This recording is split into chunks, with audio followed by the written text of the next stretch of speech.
यदि आप इस वीडियो को इसलिए देख रहे हैं क्योंकि आपको नींद नहीं आ रही है तो मुझे यकीन है यह आपकी मदद करेगा।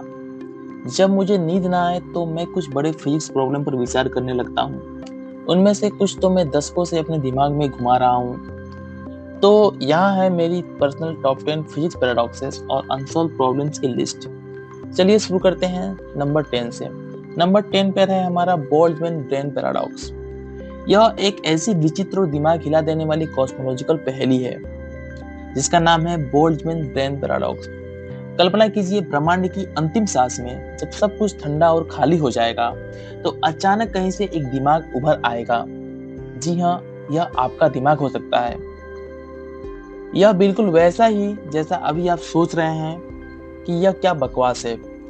19वीं सदी के महान भौतिक शास्त्री बोल्ट्जमैन ने यह आइडिया दिया था। उनके अनुसार ब्रह्मांड का हीट डेथ हो जाएगा जहां एनर्जी बराबर फैल जाएगी और कोई स्ट्रक्चर ना बचेगा। लेकिन थर्मोडायनेमिक्स के नियम कहते हैं कि रैंडम फ्लक्चुएशन से कभी कभी ऑर्डर उभर सकता है। अब सोचिए, एक पूरा ब्रह्मांड बनने की तुलना में सिर्फ एक ब्रेन जिसमें झूठी यादें भरी हो बहुत ज्यादा प्रोबेबल है। मतलब आप जो देख रहे हैं वो असल में एक अकेला ब्रेन हो सकता है जो हेलुसिनेशन में जी रहा है। यह पैराडॉक्स हमारी रियलिटी को चैलेंज करता है। क्या हम असली हैं या बस कोइंसिडेंस का शिकार?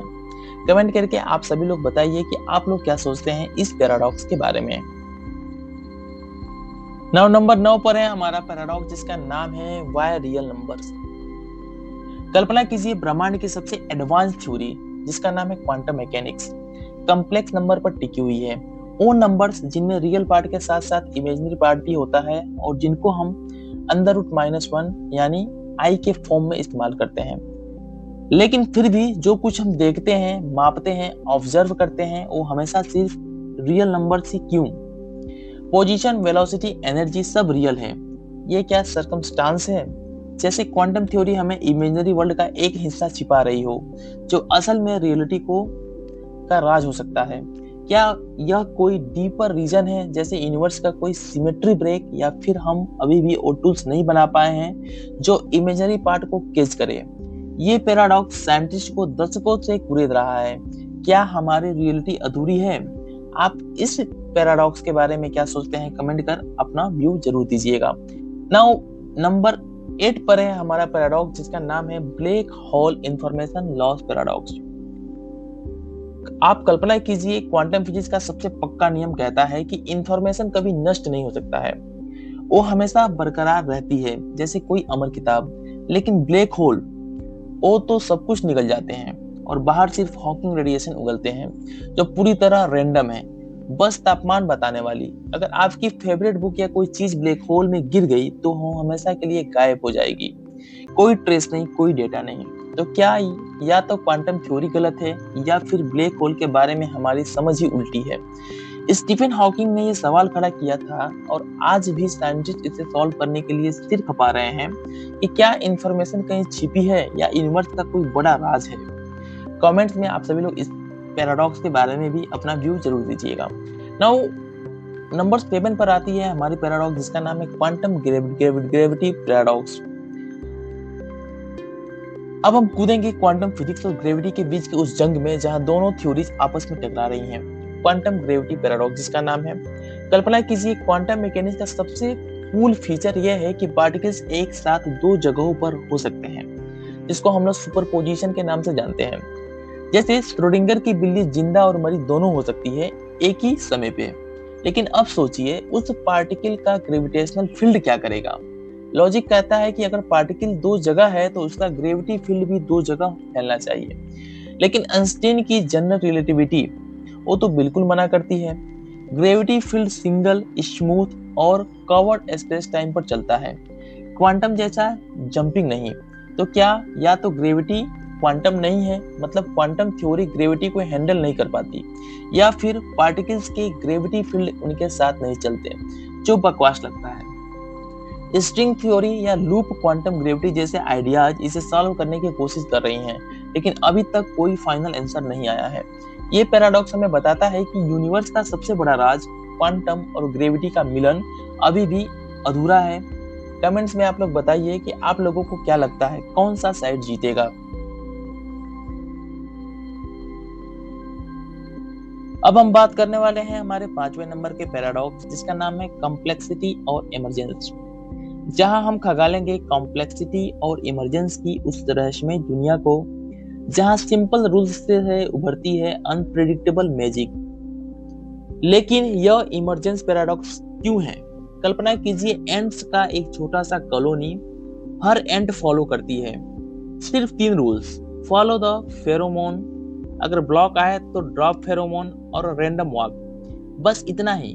फिर भी यह एंट ब्रिज बनाती है, फूड ढूंढती है और स्मार्ट सिस्टम उभर आता है जो किसी सिंगल एंट को नहीं पता।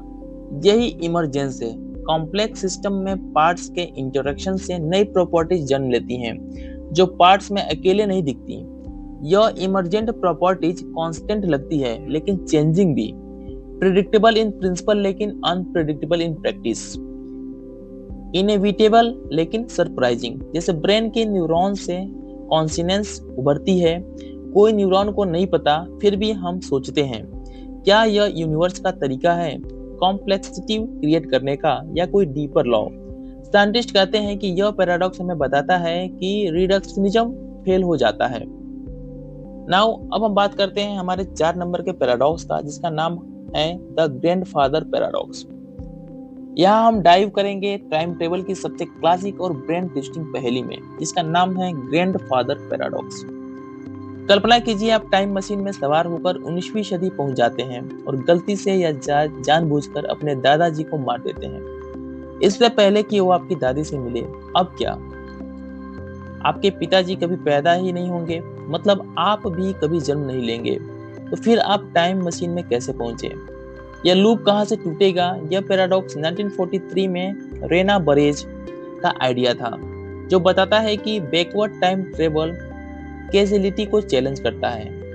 पास्ट चेंज करने से फ्यूचर चेंज हो जाता है, लेकिन फ्यूचर से पास्ट को चेंज करने वाला कौन है?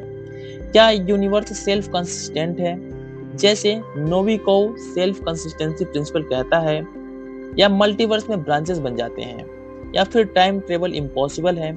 साइंटिस्ट आज भी इसे सॉल्व करने के चक्कर में लगे हैं, क्वांटम मैकेनिक्स और वार्म होल्स के थ्रू।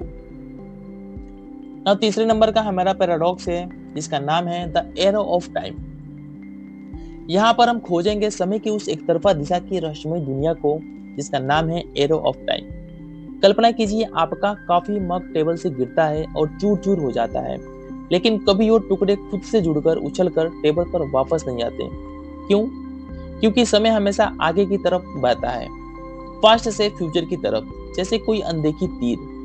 फिजिक्स के बेसिक लॉ जैसे न्यूटन की मोशन या क्वांटम मैकेनिक्स टाइम रिवर्सिबल है, उन्हें बैकवर्ड चलाओ तो भी वैलिड होते हैं ये। लेकिन थर्मोडायनेमिक्स का सेकेंड लॉ कहता है कि एंट्रोपी यानी डिसऑर्डर हमेशा बढ़ती जाती है।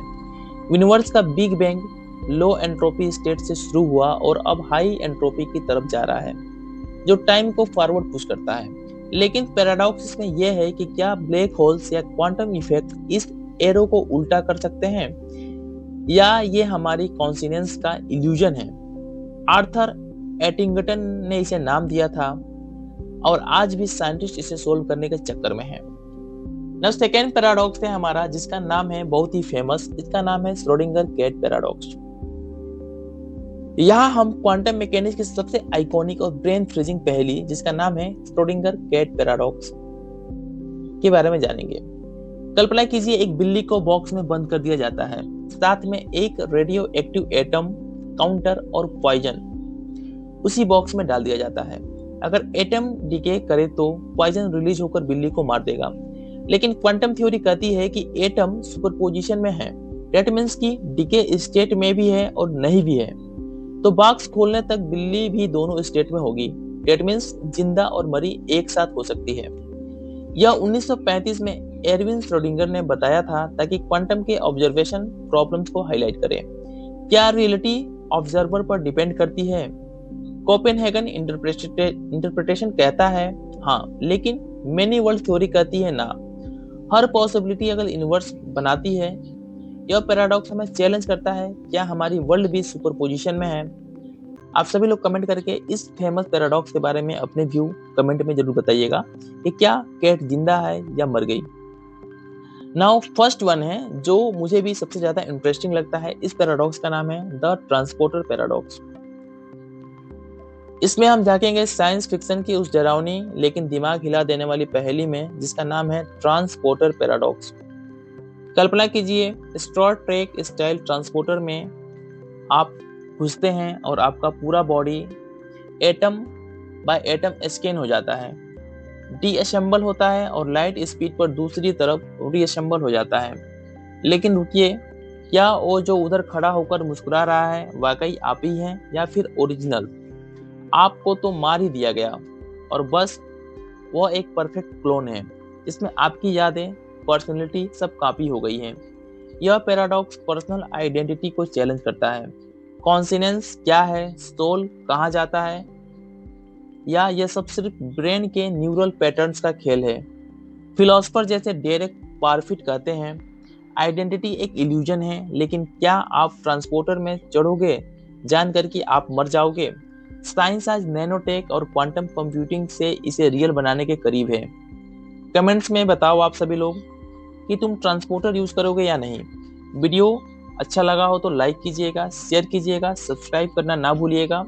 नेक्स्ट एपिसोड में मिलते हैं एक और रियलिटी स्टैकिंग टॉपिक के साथ। Thanks for watching.